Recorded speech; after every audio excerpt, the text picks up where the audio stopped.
ಕೋಲಾರದ ನಂತರ ಮತ್ತೊಂದು ಟೆನ್ಷನ್.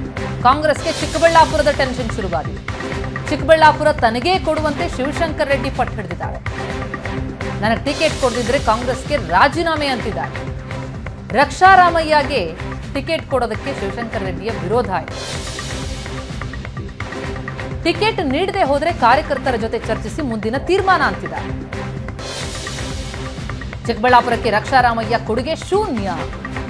ಒಕ್ಕಲಿಗರಿಗೆ ಚಿಕ್ಕಬಳ್ಳಾಪುರದಲ್ಲಿ ಟಿಕೆಟ್ ಕೊಡಬೇಕು. ನಾನೇನು ಟಿಕೆಟ್ಗಾಗಿ ಬ್ಲ್ಯಾಕ್ ಮೇಲ್ ಮಾಡ್ತಿಲ್ಲ ಅಂತ ಸುವರ್ಣ ನ್ಯೂಸ್ಗೆ ಮಾಜಿ ಶಾಸಕ ಶಿವಶಂಕರ್ ರೆಡ್ಡಿ ಪ್ರತಿಕ್ರಿಯಿಸಿದ್ದಾರೆ.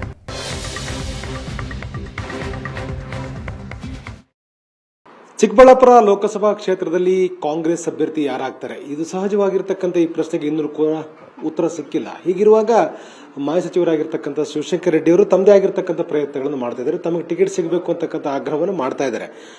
ಈ ಮಧ್ಯದಲ್ಲಿ ಬಾಗೇಪಲ್ಲಿ ಶಾಸಕರು ಕೂಡ ಮುಖ್ಯಮಂತ್ರಿಗಳಿಗೆ ಮತ್ತು ಉಪಮುಖ್ಯಮಂತ್ರಿ ಪತ್ರ ಬರೆದು ಕ್ಷೇತ್ರದಲ್ಲಿರ್ತಕ್ಕಂಥ ಟಿಕೆಟ್ ಸಮಸ್ಯೆಗೆ ಒಂದು ಪರಿಹಾರ ಕಲ್ಪಿಸಬೇಕು ಅಂತಕ್ಕಂಥದ್ದು ಮತ್ತು ಅವರು ತಮ್ಮದೇ ಆಗಿರ್ತಕ್ಕಂಥ ರೀತಿಯಲ್ಲಿ ಟಿಕೆಟ್ ಗೊಂದಲಕ್ಕೆ ಪರಿಹಾರ ಸೂಚಿಸುವಂತೆ ಒತ್ತಾಯ ಕೂಡ ಮಾಡಿದ್ದಾರೆ. ಈ ಕುರಿತು ಮಾತಾಡಲಿ ನಮ್ಮ ಜೊತೆ ಶಿವಶಂಕರ್ ರೆಡ್ಡಿ ಇದ್ದಾರೆ. ಸರ್, ಬಹಳ ಪ್ರಮುಖವಾಗಿ ಚಿಕ್ಕಬಳ್ಳಾಪುರ ಕ್ಷೇತ್ರದಲ್ಲಿ ತಮ್ಮ ಹೆಸರು ಪ್ರಸ್ತಾಪ ಆಗಿ ಅಂತಿಮ ಕ್ಷಣದಲ್ಲಿ ಅದು ವ್ಯತ್ಯಾಸ ಆಗಿದೆ ಅಂತಕ್ಕಂಥ ಚರ್ಚೆ ಕ್ಷೇತ್ರದಲ್ಲಿದೆ. ಸರ್, ಜಮೀರ್ ಅಹಮದ್ ಅವ್ರನ್ನ ಚುನಾವಣಾ ಉಸ್ತುವಾರಿಯಾಗಿ ಕ್ಷೇತ್ರದಲ್ಲಿ ಹಾಕಲಾಗಿತ್ತು. ಅವಾಗ ನಿಮ್ಮ ಹೆಸರು ಪ್ರಸ್ತಾಪ ಆಗುತ್ತೆ, ವೀರಪ್ಪನ ಹೆಸರು ಪ್ರಸ್ತಾಪ ಆಗುತ್ತೆ, ಆದರೆ ರಕ್ಷಾರಾಮಯ್ಯ ಹೆಸರು ಪ್ರಸ್ತಾಪ ಆಗಿಲ್ಲ ಅಂತಕ್ಕಂಥ ಮಾತಿದೆ. ಸರ್, ನಿಜವಾಗ್ಲೂ ಕೂಡ ನಡೆದಿದ್ದೇನು ಸರ್?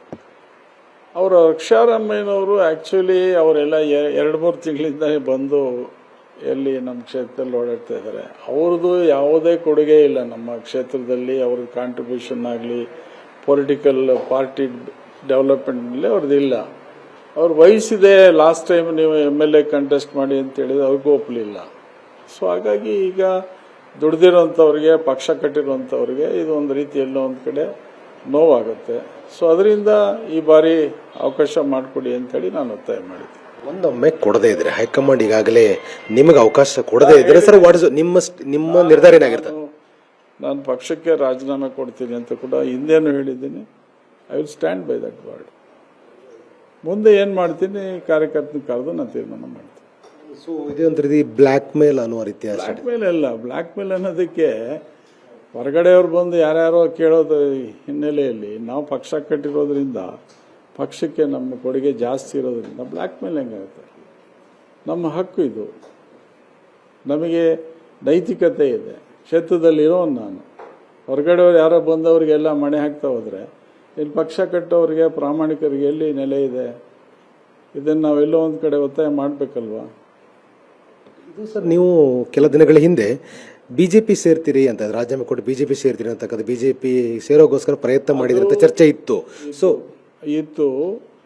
ಆಮೇಲೆ ಆ ಹಿನ್ನೆಲೆಯಲ್ಲಿ ಮುಖ್ಯಮಂತ್ರಿಗಳು, ಉಪಮುಖ್ಯಮಂತ್ರಿಗಳು ಕರೆದು ಹೇಳಿದ್ರು, ನೀನು ಆತರ ಪಡಬೇಡಪ್ಪ, ಏನು ಡಿಸಿಷನ್ ತಗೊಳ್ಬೇಡ, ನೀನು ನ್ಯಾಯ ಕೊಡ್ತೀವಿ ಅಂತ ಹೇಳಿದ್ದಾರೆ.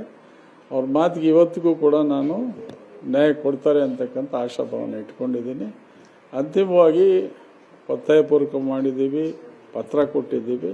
ಮಾಜಿ ಸಚಿವರಾಗಿರ್ತಕ್ಕಂಥ ಶಿವಶಂಕರ್ ರೆಡ್ಡಿ ಒಟ್ಟಲ್ಲಿ ಟಿಕೆಟ್ ಬೇಕು ಅಂತಕ್ಕಂಥ ಹಕ್ಕೊತ್ತಾಯವನ್ನು ಎಲ್ಲಾ ರೀತಿಯಲ್ಲೂ ಕೂಡ ಹೈಕಮಾಂಡ್ ಮೇಲೆ ಮಾಡುವಂತ ಪ್ರಯತ್ನವನ್ನು ಅವ್ರು ಮಾಡ್ತಾ ಇದ್ದಾರೆ.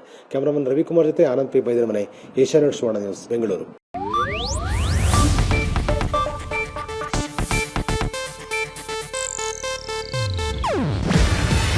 ಇದು ಏಷ್ಯಾನೆಟ್ ನ್ಯೂಸ್ ನೆಟ್ವರ್ಕ್ ಪ್ರಸ್ತುತಿ.